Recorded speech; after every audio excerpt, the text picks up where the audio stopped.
Everything you think you know about Milton Friedman is probably wrong. I know that sounds harsh. You've watched his videos, maybe read Free to Choose, definitely quoted him in debates about inflation or government spending.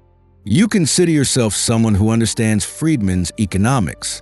And yet, if you're like most people, including most people who admire him, you're almost certainly making at least 3 of the 5 critical mistakes I'm about to reveal. Here's what's disturbing. These aren't small errors. These are fundamental misunderstandings that completely change what Friedman actually believed, what he actually advocated, and how his ideas actually work in practice. And the worst part? These mistakes are so common, so widespread, that you probably heard them repeated by people who genuinely respect Friedman's work. You know that feeling when you're arguing with a progressive friend about free markets, and you quote Friedman, and they come back with something that sounds sophisticated. Well, even Friedman admitted markets fail, or Friedman's ideas caused the 2008 crisis, and you sense something's wrong with their argument, but you can't quite articulate what? That's because they're exploiting these exact misunderstandings. They're counting on you not knowing what Friedman actually said versus what people claim he said. Or maybe you're on the other side. You're defending free markets using what you think are Friedman's arguments, and you sound more extreme than you intend. You accidentally make it seem like Friedman wanted zero government, absolute selfishness, complete deregulation, and suddenly you're the heartless capitalist who doesn't care about the poor. That's not what Friedman believed. But if you're making these mistakes, that's how you'll sound. Here's the truth. Friedman was more nuanced, more empirical, more careful than either his critics or many of his admirers understand.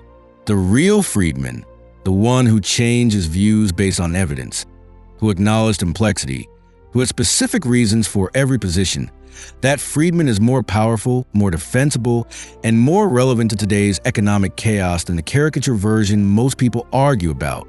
And right now, with inflation crushing your purchasing power exactly as Friedman predicted, with government dysfunction visible everywhere, with economic gaslighting at peak levels, you need to understand the real Friedman, not the straw man, not the oversimplified version. The actual economist whose insights could protect your wealth and clarify your thinking. If you've ever felt confused when defending free market ideas, you're not alone. If you sense that critics are distorting Friedman but couldn't pinpoint how, your instinct is correct. The confusion isn't your fault. It's deliberately cultivated by ideological opponents and accidentally perpetuated by well-meaning advocates who don't quite grasp the nuances. By the end of this video, you'll know exactly what Friedman actually believed versus what people claim he believed. You'll understand the 5 biggest mistakes that trip up even intelligent people. You'll have the analytical clarity to defend his insights accurately and apply them effectively. Most importantly, you'll stop unknowingly undermining free market arguments by misrepresenting the very thinker you're trying to quote. Friedman spent decades clearing confusion with evidence and logic. Let's do the same with the confusion surrounding his own work.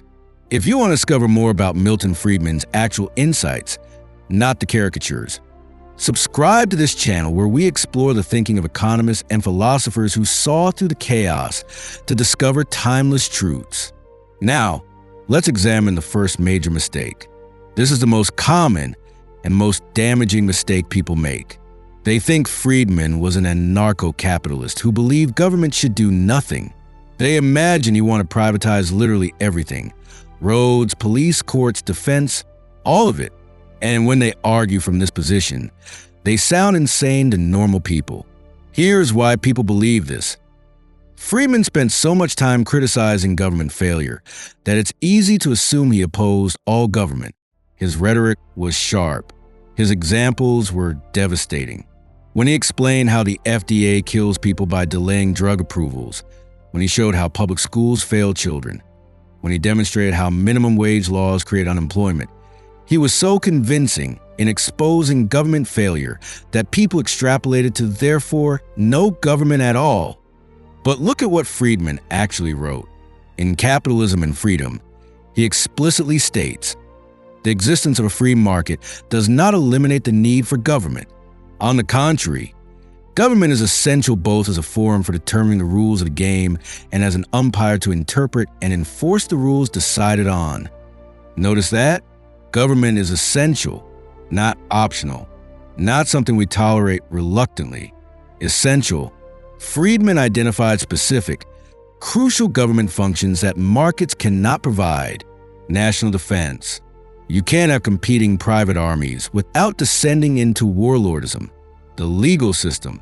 Someone has to define and enforce property rights and contracts, or the market can't function. He even supported some redistribution through negative income tax, though he wanted it done efficiently rather than through the welfare bureaucracy. The evidence of his actual position is overwhelming. Friedman advocated replacing bad government programs with better ones, not eliminating government entirely. He wanted school vouchers, still government-funded education, just delivered through competition. He wanted monetary policy reformed, the Fed following rules rather than discretion, but still a central bank managing the currency. He supported antitrust in principle, though he thought most cases were misguided. Here's what Friedman actually believed. Government should do less, but what it does, it should do well. Focus on core functions. Establish clear rules. Enforce them fairly. Then get out of the way and let markets coordinate everything else. The implications of getting this right are huge. When you accurately represent Friedman's position, you sound reasonable instead of extreme. You're not arguing for chaos. You're arguing for better designed government focused on what it does best. Your progressive friend can't dismiss you as an anarchist because you're explicitly supporting government functions.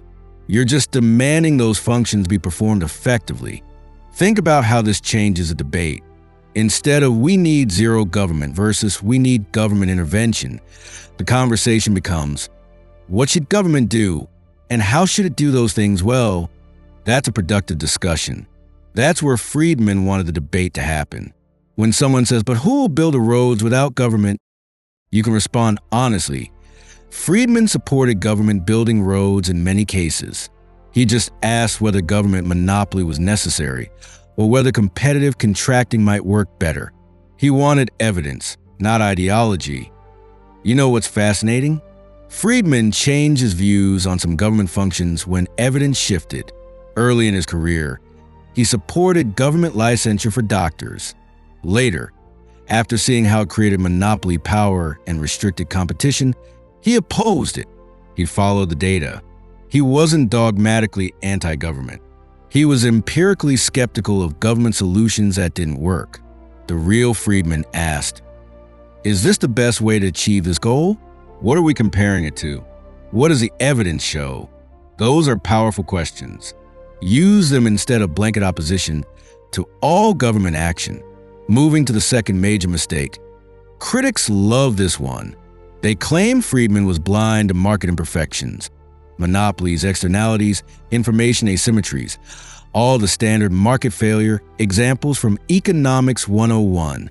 They suggest he lived in a fantasy world where markets always work perfectly and government intervention is never justified. This mistake persists because Friedman focused relentlessly on government failure.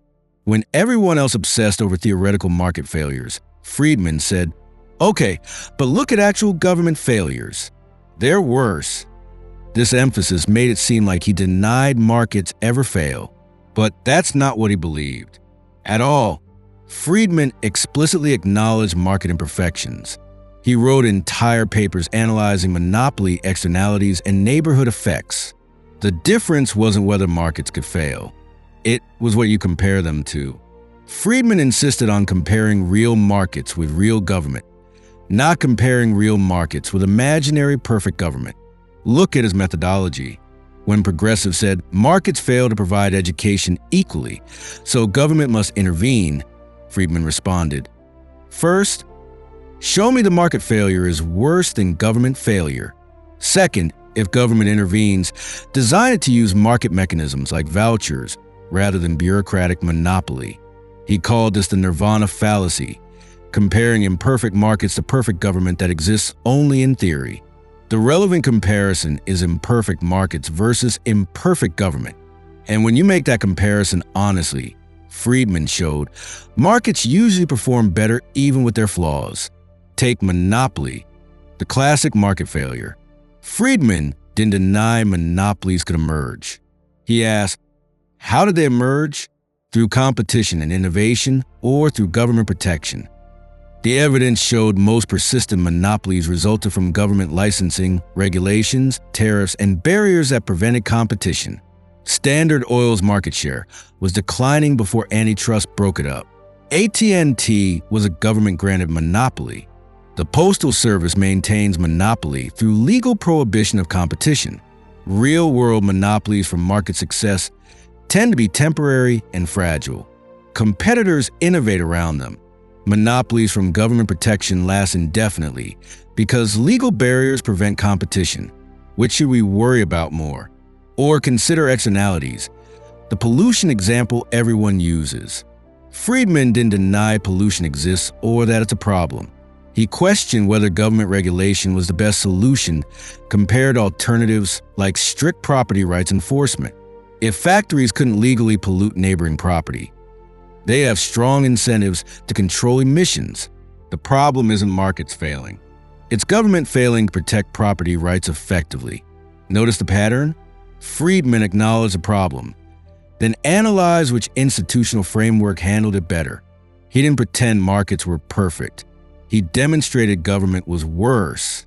When you understand this, you can respond to market failure arguments intelligently. Your progressive friend says, healthcare markets fail. People can't shop for emergency care. You respond. Friedman would ask, compared to what?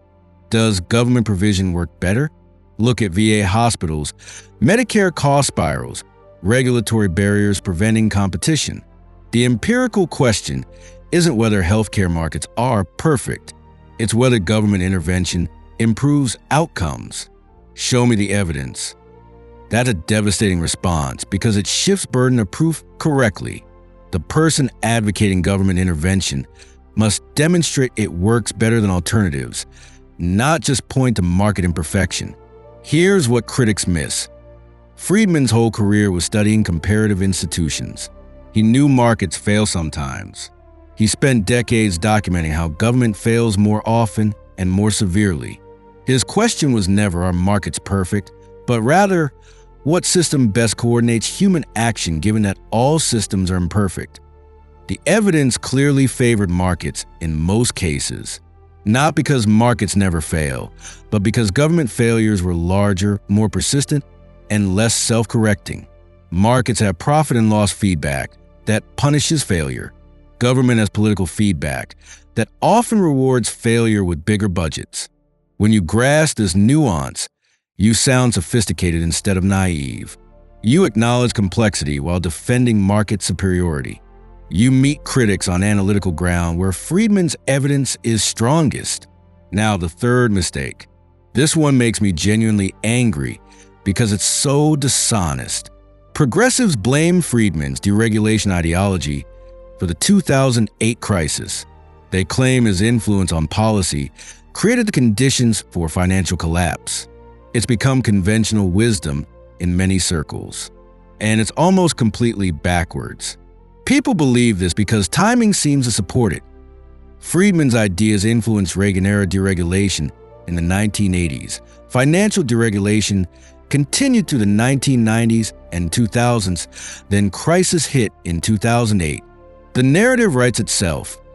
Free market ideology caused disaster, proving Friedman wrong. Except when you examine what actually happened, Friedman's analysis predicted the crisis, while Keynesian policies created it. Let's look at the evidence systematically. What caused the 2008 crisis? Not deregulation, government intervention at every critical point. The Federal Reserve, following Keynesian logic rather than Friedman's rule-based approach, kept interest rates artificially low from 2002 to 2004. Friedman had warned repeatedly that discretionary monetary policy creates boom-bust cycles. The Fed ignored him and inflated a massive housing bubble with cheap credit. Government-sponsored enterprises Fannie Mae and Freddie Mac, created and backed by government, purchased trillions in mortgages, including subprime loans. These weren't free market institutions. They were government creatures with implicit taxpayer guarantees. Friedman explicitly opposed them as distorting market signals. The Community Reinvestment Act and subsequent regulations pressured banks to make loans they otherwise wouldn't. This wasn't markets running wild. It was government mandating risky lending in the name of expanding home ownership. Deposit insurance from the FDIC created moral hazard. Banks could take excessive risks knowing depositors were protected by government. Friedman acknowledged this problem, proposing reforms to align incentives better. Ratings agencies operated under government-granted oligopoly status. Only agencies with official designation could provide ratings that satisfied regulatory requirements. Competition was legally restricted, hardly a free market. Too big to fail doctrine meant large financial institutions expected government bailouts if they failed. Friedman vehemently opposed bailouts as rewarding failure and encouraging recklessness. When the crisis hit, what happened? Massive government bailouts. Exactly what Friedman said would create perverse incentives. Notice the pattern? Government intervention at every level. Central bank monetary manipulation. Government-sponsored mortgage buyers. Regulatory pressure for risky lending. Moral hazard from deposit insurance. Ratings agency oligopoly. Bailout expectations. Where's the free market in this story? Where's Friedman's influence? If this analysis challenges everything you've heard about 2008, hit like so more people discover what actually caused a financial crisis. The evidence is overwhelming and deliberately obscured. Here's what Friedman actually advocated: stable, rule-based monetary policy following predictable guidelines rather than Fed discretion. No government-sponsored enterprises distorting mortgage markets. No pressure on banks to meet political lending goals. No deposit insurance creating moral hazard without corresponding regulatory constraints. No bailouts ever. Let failed institutions fail so markets can discipline risk-taking. If policymakers had followed Friedman's actual advice, would the crisis have happened? Almost certainly not on that scale. The bubble wouldn't have inflated as large without Fed's easy money. The risky lending wouldn't have been as extensive without government pressure and GSE purchases. The moral hazard would have been constrained. But we didn't follow Friedman's advice. We followed Keynesian monetary activism, progressive housing policy, and crony capitalist bailout culture. Then, when it predictably failed, progressives blamed free market ideology. This is gaslighting at its most brazen.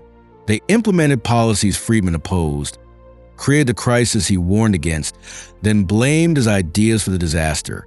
The implications of understanding this correctly are profound.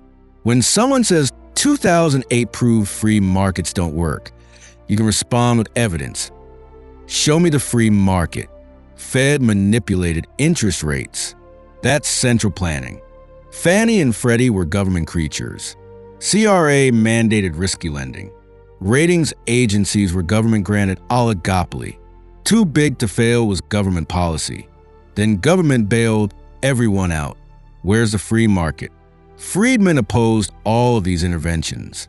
The crisis proved him right, not wrong. That response is devastating because it's factual. The historical record is unambiguous. Government intervention caused the crisis. Friedman's ideas, had they been implemented, would have prevented it. Let's examine the fourth mistake. This emotional accusation is perhaps the most unfair. Critics paint Friedman as heartless, caring only about profits and efficiency, indifferent to human suffering. It's designed to make free market advocates sound cruel, and it works.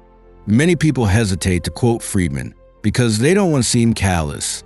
The mistake persists because Friedman opposed most traditional welfare programs.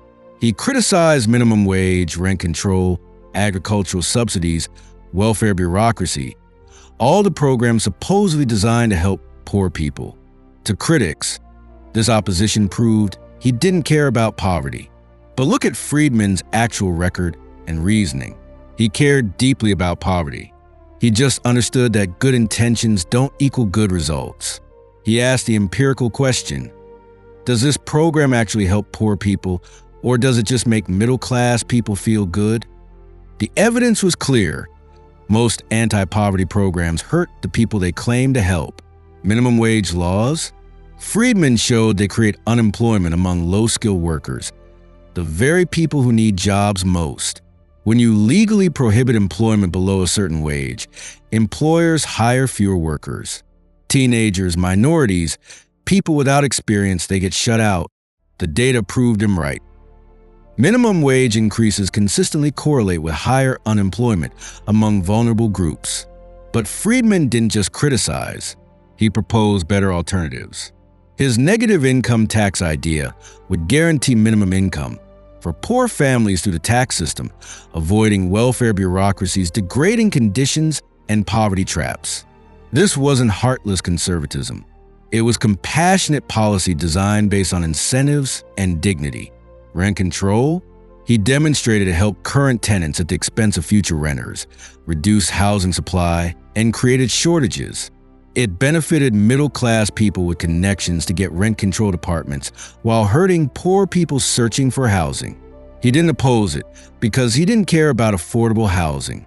He opposed it because it made housing less affordable. Public schools? Friedman's voucher proposal was explicitly designed to help poor children trapped in failing schools.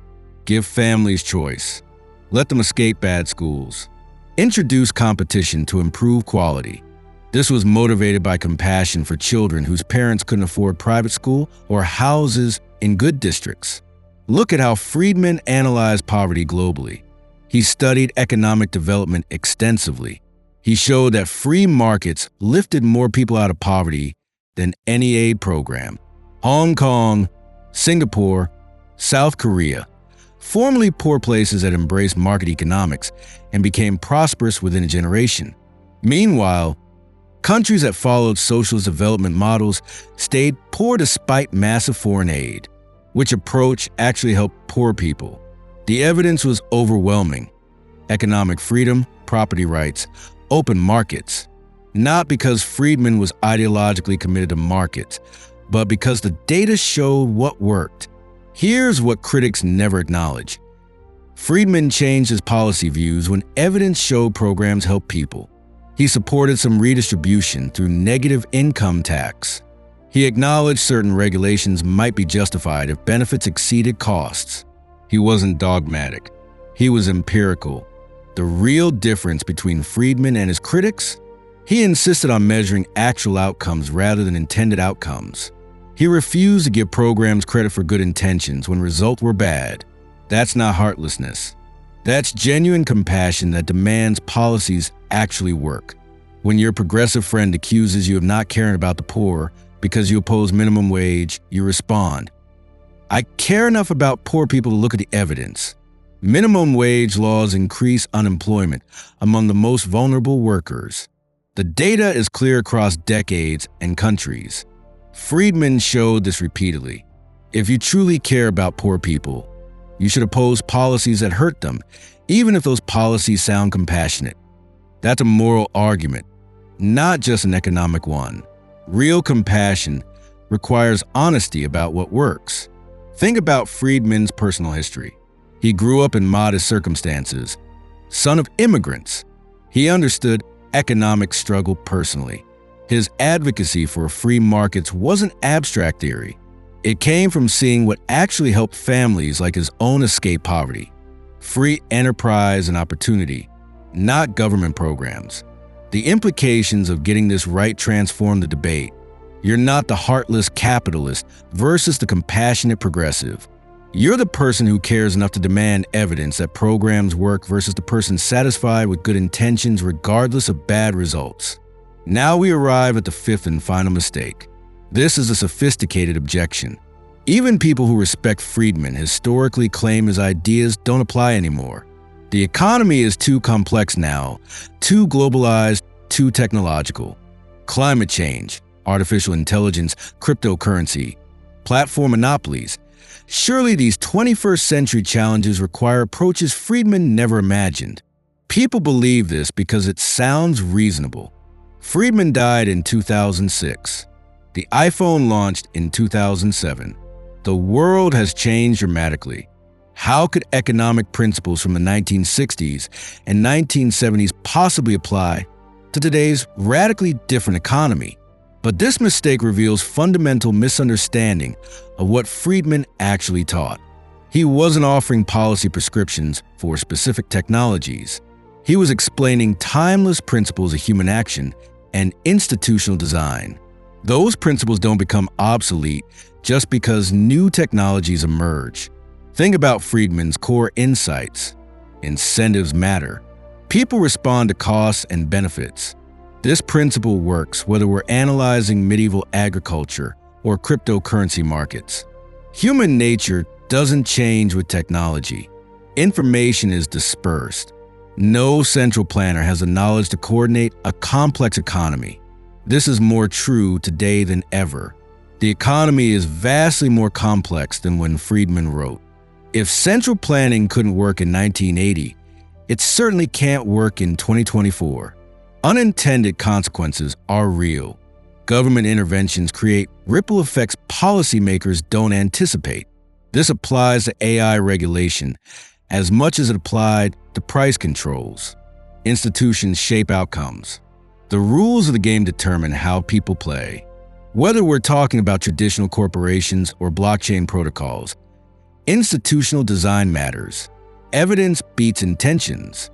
Judge policies by results, not rhetoric. This is timeless scientific methodology.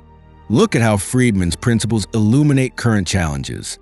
Platform monopolies? Ask Friedman's questions. How did they achieve dominance? Through innovation and customer satisfaction or government-granted privileges? Are they actually monopolies, or do they face fierce competition? Facebook dominates social media, but TikTok emerged and threatened it. Amazon faces Walmart, Target, and thousands of online competitors. Google's search dominance is being challenged by AI. These aren't impregnable monopolies. They're successful companies that must keep innovating or die. Climate change? Friedman would ask about comparative institutional performance. Do government regulations reduce emissions efficiently, or do they create rent-seeking and waste? Would carbon taxes work better than command and control regulations?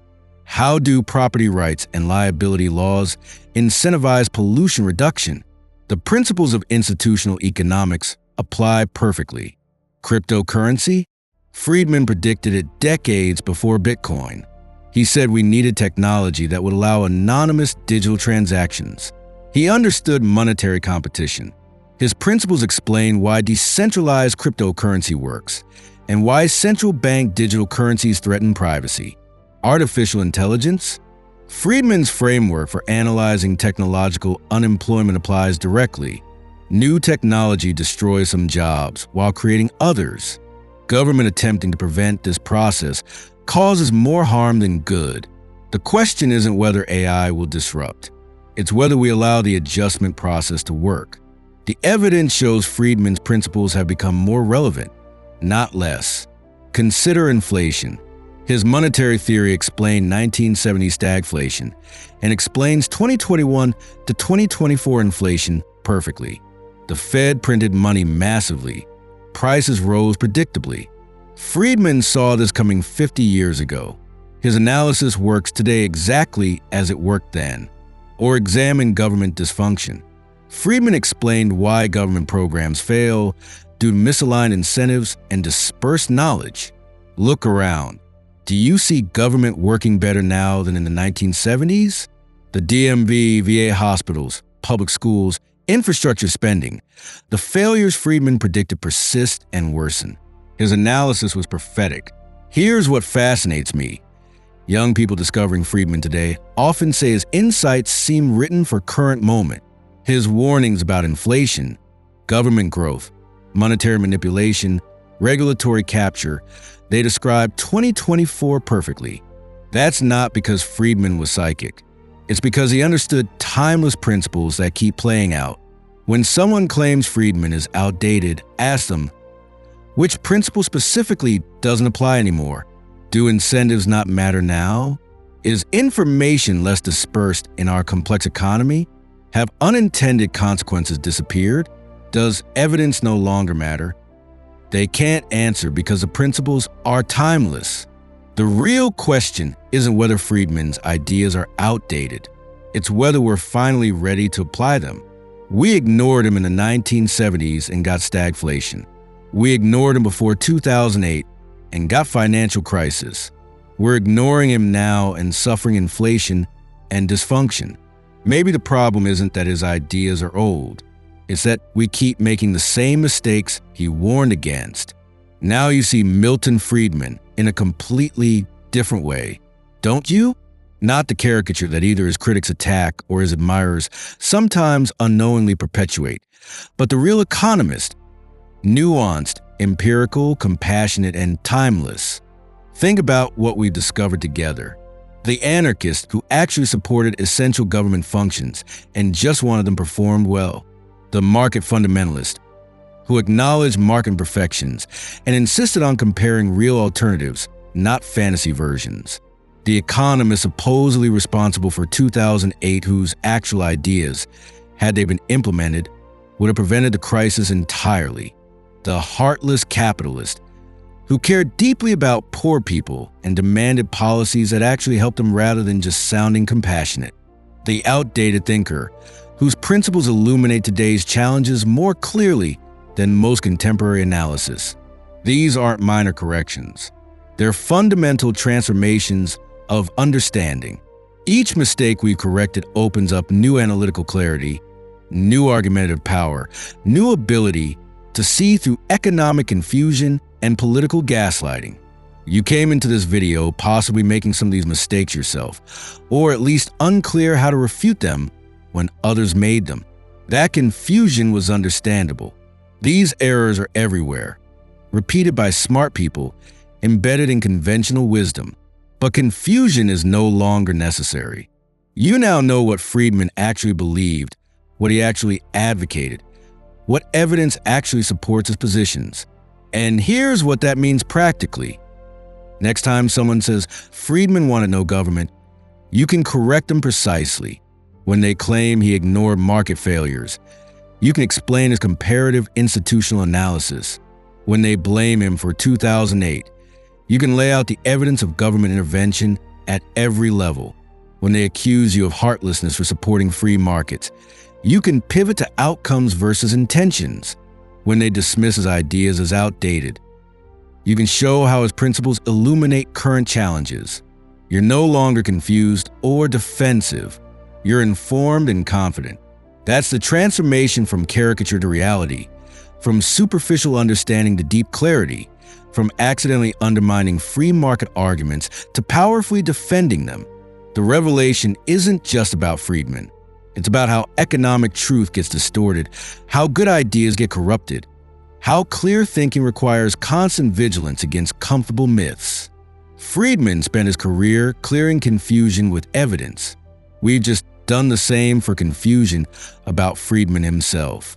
From now on, when you find yourself in an economic debate, whether it's about inflation at the grocery store, government spending at a family gathering, or policy arguments on social media, you'll remember that Friedman taught us to ask specific questions. Compared to what? What does the evidence show? What are the incentives? What are the unintended consequences? You don't need to be an economist to apply these principles. You just need to remember this.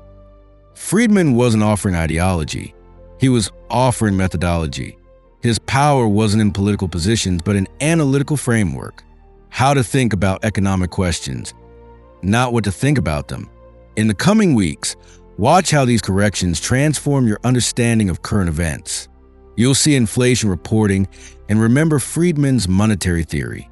You'll hear proposals for new government programs and ask us questions about incentives and evidence. You'll encounter criticism of free markets and recognize which are honest disagreements versus which are dishonest distortions. When you doubt yourself, when progressive arguments sound sophisticated and you feel outmatched, return to what we've learned here. Friedman's actual positions are more defensible than the caricatures. His evidence is stronger than critics admit. His compassion is deeper than they acknowledge. His relevance is greater than they claim. And remember, The goal isn't to win arguments for the sake of winning. The goal is clarity about what actually works to improve human lives. That's what Friedman cared about. That's what drove his entire career. Not abstract theory, but practical impact on real people's prosperity and freedom. You're now equipped to carry that mission forward, not by misrepresenting Friedman, but by understanding him accurately, not by oversimplifying his insights, but by grasping their full depth. That's how his ideas continue transforming how we understand economics and improve how we live. There's a phrase from Milton Friedman I can't forget. The most important single central fact about a free market is that no exchange takes place unless both parties benefit. Do you feel the profound humanity in that truth? Do you recognize how it changes everything about how we think about economic interaction? Imagine your life 6 months after applying what you discovered today. You won't be perfect at economic analysis. Friedman never promised perfection, but you'll be more precise in your thinking. You'll see through political rhetoric with crystal clarity. And when someone makes one of these 5 big mistakes about Friedman's work, you'll know exactly how to correct them with evidence and compassion. You won't be the person who accidentally makes free markets sound heartless by misrepresenting Friedman. You'll be the person who shows how market economics, properly understood, is the most compassionate and effective framework for human prosperity. You won't be confused by sophisticated-sounding criticism that distorts his positions. You'll be confident in what Friedman actually said and why the evidence supports him.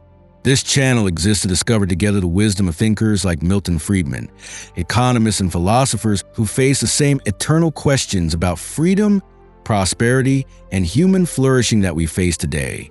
People who clear confusion with evidence and logic, who demanded honesty about what works, who refuse to confuse good intentions with good results. Subscribe if you want to continue this journey of intellectual clarity. In the next video, we'll discover how Friedman's monetary theory explains exactly what's happened with inflation right now and what it means to your savings, your paycheck, and your future. See you there. And meanwhile, may the evidence set you free.